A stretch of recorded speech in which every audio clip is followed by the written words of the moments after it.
Marvel का असली king move अब सामने आ चुका है। ये न तो रॉबर्ट डाउनी जूनियर का रिटर्न है और न ही कैंग द कॉन्करर का फिर से अटैक, बल्कि ये है एक ऐसा चाइनीज हीरो जिसे अब तक बहुत अंडर एस्टिमेट किया गया था, शांग ची। तुम सोच रहे थे कि वो सिर्फ एक साइड कैरेक्टर है, लेकिन पूरी मूवी देखने के बाद ये सोच ही बदल जाती है। सबसे पहले उसके बैकग्राउंड पर नजर डालते हैं। उसके पिता वैन वू, जिन्होंने 10 रिंग्स की ताकत से 1000 साल तक राज किया, उन्हें मार्वल का चीनी किनशी हुआंग कह सकते हैं। उसकी माँ टेल्लो नाम के एक रहस्यमयी डिमेंशन से आती है। यहाँ की ताकत का लेवल इतना ऊंचा है कि एक साधारण सी 9-tailed फॉक्स भी गॉडेस ऑफ डेथ के विशालकाय भेड़िए फेनरिर को टक्कर दे सकती है। और टेल्लो किसी अलग डिमेंशन में मौजूद है, यानी उनकी पावर सिस्टम असगार्ड से पूरी तरह डिफरेंट है। ध्यान देने वाली बात यह है कि जब थॉर को पृथ्वी पर भेजा गया तो उसका डिवाइन पावर चला गया, लेकिन शंग ची की माँ टेल्लो छोड़ने के बाद भी एक सुपर पावर्ड सन को जन्म दे पाई। इसका मतलब साफ है, चाइनीज गॉड्स का blood line north European gods से कहीं ज्यादा पावरफुल और डोमिनेंट है। अब आते हैं 10 रिंग्स पर। ये वेपन कितना ओवर पावर्ड है। ए, इंडिस्ट्रक्टिबल और अनब्रेकेबल। 2, विल्डर की इच्छा अनुसार कंट्रोल में रहते हैं। 3, इंटरस्टेलर लेवल पर ट्रैवल करने की कैपेबिलिटी रखते हैं। इतना ही नहीं, कैप्टन मार्वल जैसे कॉस्मिकली अवेयर हीरो ने भी माना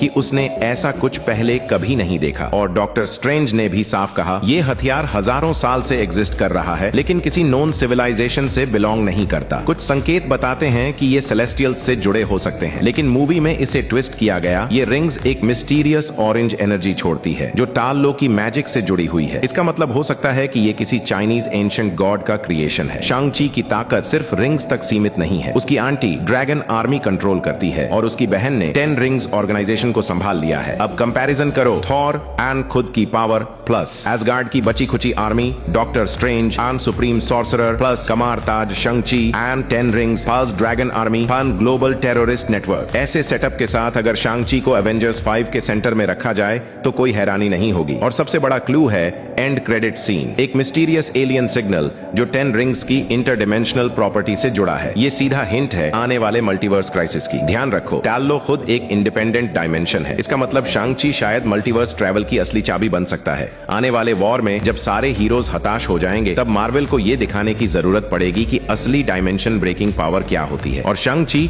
वो ओरिएंटल ड्रैगन है जो पूरे गेम का बैलेंस बदल सकता है।